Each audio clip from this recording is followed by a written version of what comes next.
कभी कभी एक छोटी सी गलती पूरा लीगल ऑर्डर को कोलैप्स कर देती है। आज का केस भी कुछ ऐसा ही है, जहां एक मिसिंग सिग्नेचर ने लाखों के जीएसटी असेसमेंट ऑर्डर को इनवैलिड बना दिया। आरसीसी इंजीनियरिंग प्राइवेट लिमिटेड को 3 असेसमेंट ऑर्डर्स मिले, 2019-20, 21-22 और 22-23 के लिए। सब कुछ अच्छा लग रहा था, बस एक चीज मिसिंग थी, असेसिंग ऑफिसर के सिग्नेचर्स।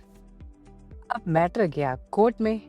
कंपनी ने कोर्ट के सामने ये पॉइंट उठाया, बिना सिग्नेचर के असेसमेंट ऑर्डर लीगली वैलिड ही नहीं हो सकता।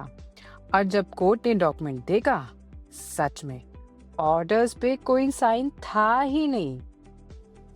कोर्ट ने कहा, असेसिंग ऑफिसर के सिग्नेचर ऑप्शनल नहीं, मैंडेटरी होते हैं।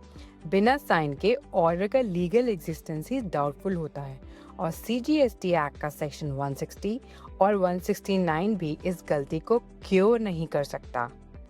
डिपार्टमेंट ने कहा, कंपनी ने केस लेट फाइल किया है, लेकिन कोर्ट ने क्लियर कहा, डिले का कोई मीनिंग ही नहीं है, क्योंकि जब ऑर्डर वैलिडली सर्व ही नहीं हुआ है तो लिमिटेशन का सवाल ही नहीं उठता।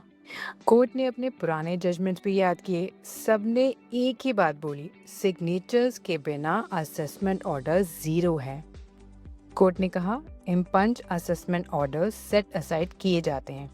डिपार्टमेंट अगर चाहे तो फ्रेश असेसमेंट कर सकता है, लेकिन इस बार सिग्नेचर्स लगाना मत भूलना। एक मिसिंग सिग्नेचर ने फिर साबित कर दिया, जीएसटी कंप्लायंस सिर्फ पेपर वर्क ही नहीं है, ये अटेंशन टू डिटेल का गेम है।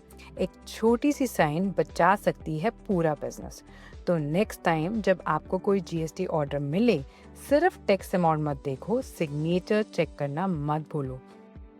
तो मैं हूँ आपकी GST queen, simplifying tax and style. Do subscribe to stay updated. Thank you, bye bye.